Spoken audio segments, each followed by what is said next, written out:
Hey everybody, I started making face masks and really they're not hard to do. I'm going to show you how to do them. This one has a pocket where you can put a filter in for extra protection. I'm going to show you how to do the ties 3 different ways. Those with a latex allergy want to avoid elastics, so I'll show you some alternatives. You want to use the right fabric to make your mask. You want to use a fabric that's comfortable to wear and that it's something you can breathe through. A study done by Cambridge University says the best fabrics are cottons and cotton blend materials. A bandana that's 100% cotton is a good choice. A cotton t-shirt is good. You can use a pillowcase or sheets that are cotton and cotton blend. They say that 2 layers of a cotton or cotton blend material will filter out 62% to 71% of small particles, like a virus. You can increase the effectiveness of your mask by inserting a filter, like this type that you can find on Amazon. Visit juicybeautyword.com for more on the Cambridge study and other materials like vacuum cleaner bags and how effective they are. I'll leave you a link to that particular post in the video description below.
watching, and thanks for subscribing.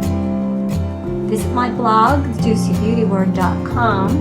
Stay healthy, stay happy, and I'll see you next time.